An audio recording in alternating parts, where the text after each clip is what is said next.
जयराम जी की मित्रों, धनतेरस के दिन संध्या के समय दक्षिण दिशा की ओर एक दीपक जलाना चाहिए यम देवता के नाम का। और ये कथा भी सुननी चाहिए, कहनी चाहिए। कुछ ऐसी कथा आती है कि एक बार यमराज ने अपने दूतों को बुलाकर पूछा कि जब मैं आज्ञा देता हूँ और आप लोग जाकर प्राणियों के प्राण को हरते हो, तो क्या कोई समय ऐसा भी आया जब आपको किसी मनुष्य पर दया आई, आपको खराब लगा उसके प्राण हरते हुए?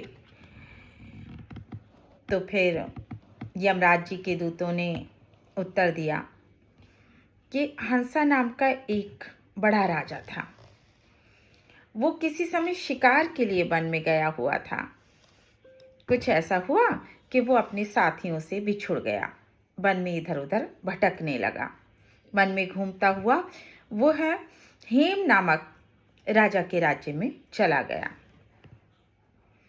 वहां हेम राजा ने उसका बड़ा सत्कार किया, आदर किया। उस समय देवयोग से हेम राजा के यहाँ प्राप्ति हुई थी एक पुत्र रत्न की। और जन्म के छठे दिन, उत्सव के दिन, देवी ने प्रत्यक्ष होकर कहा कि राजन, तुम्हारा यह बेटा 4 दिन का मेहमान है। 4 दिन बाद ये मृत्यु को प्राप्त हो जाएगा। ये सुनकर राजा बहुत दुखी हुआ। राजा हंस को उस समय हेम राजा का जो अतिथि था, जब ये तथ्य ज्ञात हुआ तो उसने हेमराज के पुत्र को मृत्यु से बचाने के लिए उसे यमुना की एक गुफा में छिपा कर रख दिया। परंतु युवा होने पर जब उसका विवाह हुआ, तब यमदूतों ने ठीक चौथे दिन उसके प्राणों को हर लिया। उस मंगलमय उत्सव के समय यमदूतों ने जब ये कार्य किया तो उनको लगा कि ये बहुत ही कठिन काम है। यमदूतों को दया आई ऐसे मंगलमय उत्सव के समय उसके प्राण हरने में। उन्होंने बताया कि हमारा हृदय बहुत दुखी हुआ। अथाहो स्वामी, कृपा करके कोई ऐसा उपाय बताइए जिससे प्राणी इस प्रकार की आकस्मिक दुर्घटना से बच सके। इस बात को सुनकर यमराज ने कहा कि धनतेरस के दिन जो मेरे नाम से दीपदान करेगा, धनतेरस के दिन उसकी आकस्मिक मृत्यु कदापि नहीं होगी। लोकोचार मान्यताओं के अनुसार ये परंपरा चली आ रही है। इस दिन दीपदान का विधान है दक्षिण दिशा की ओर यम देवता के लिए। और अगर इस दिन ओम हंसम हंसा इस मंत्र का 108 बार जाप किया जाए तो वो भी लाभकारी रहता है, स्वास्थ्य लाभ प्रदान करता है।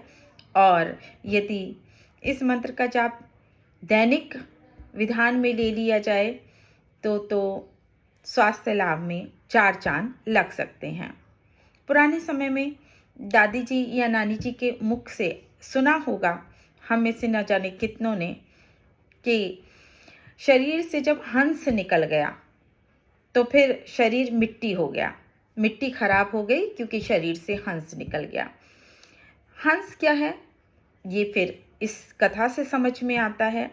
और ओम हंसम हंसा मंत्र जो है वो स्वास्थ्य लाभ प्रदान करने वाला होता है। तो पुराने समय में दादी जी, नानी जी, नाना जी, दादाजी जो भी बातें कहते रहे हैं उनके पीछे कुछ ना कुछ लॉजिक रहा है, कोई ना कोई कथा रही है या कोई ना कोई साइंटिफिक प्रमाण रहा है।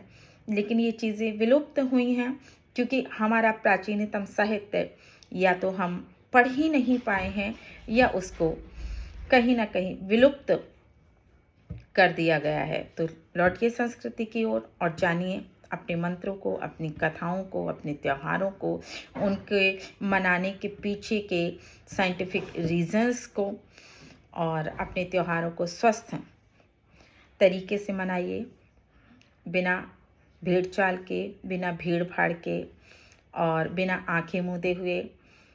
ऑनलाइन शॉपिंग जो कंपनीज से करते हैं उससे बेहतर एक आध दिन का अवकाश लीजिए।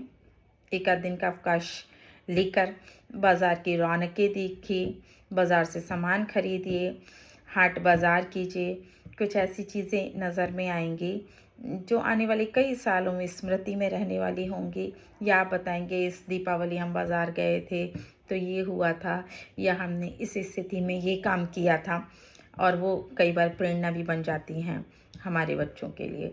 तो इस दीपावली बाज़ार घूमने चाहिए, बाज़ार की रौनक देखिए, सजावट देखिए, रोशनी देखिए, और कुछ अपने बाज़ार से ख़रीद कर लाइए अपने लिए और अपनों के लिए। जय राम जी के मित्रों।